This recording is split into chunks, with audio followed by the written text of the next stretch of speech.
Hello, আসসালামু আলাইকুম। আজকে আমি আপনাদের মাঝে শেয়ার করব হচ্ছে একটি মজাদার ল্যাটকা খিচুড়ি। তো চলুন দেখে নিই এর ইনগ্রিডিয়েন্টস। আমি এখানে 4 রকম ডাল ভিজিয়ে রেখেছি: মুগ ডাল, মসুর ডাল, মটর ডাল আর হচ্ছে মাসকলাইয়ের ডাল। এগুলোকে ভালোভাবে ধুয়ে নিয়ে প্রায় 1 ঘন্টার মতো ভিজিয়ে রাখবো, কারণ মটর ডাল আর মাসকলাইয়ের মুগ ডালটা একটু গলতে দেরি লাগে। এই 1 ঘন্টা পর আমি ডাল চাল মিলিয়ে ধুয়ে প্রেসার কুকারে নিয়ে নিচ্ছি। 1 মুঠ পেঁয়াজ কুচি নিয়ে নিলাম, কয়টা কাঁচামরিচ দিয়ে দিচ্ছি, গরম মশলা, দারচিনি, এলাচ, তেজপাতা, লং, হলুদের গুঁড়া, মরিচের গুঁড়া, ধনিয়ার গুঁড়া আর হচ্ছে এই যে লেফট ওভার গরুর মাংসের ঝোল এবং গরুর মাংস।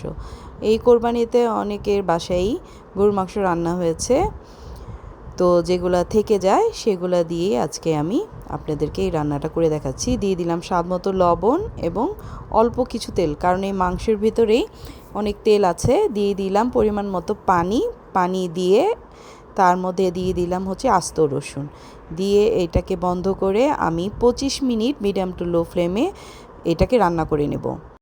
রান্না হয়ে গেলে এই ফ্লেমটা বন্ধ করে দিয়ে যখন নিজে নিজে সব বাষ্প বের হয়ে যাবে তখন ঢাকনাটি খুলে এভাবে একটু নেড়েচেড়ে নেব। তারপরে এর জন্য বাগার তৈরি করব। বাগারের জন্য নিব হচ্ছে সামান্য তেলের ভিতরে দিব একটা শুকনা মরিচ, দিব সামান্য জিরা, আস্ত জিরা, তারপরে অল্প একটু রসুন কুচি, পেঁয়াজ কুচি, এগুলোকে লাল লাল করে ভেজে এই খিচুড়ির মধ্যে ঢেলে দিলেই বাগার তৈরি হয়ে যাবে। তারপরে একটু নেড়ে চেড়ে জাস্ট একটু ঢেকে রেখে দিব। এতে করেই তৈরি হয়ে যাবে মজাদার ল্যাটকা খিচুড়ি লেফট ওভার মাংস দিয়ে। আপনারা সবাই এটা বাসায় অবশ্যই ট্রাই করবেন। সবার বাসায় কম বেশি লেফট ওভার মাংস থেকে যায়। যদি আমার রেসিপিটি ভালো লাগে তাহলে অবশ্যই লাইক, কমেন্ট, শেয়ার করতে ভুলবেন না। আরও নতুন নতুন এরকম রেসিপি নিয়ে হাজির হব। আল্লাহ হাফেজ।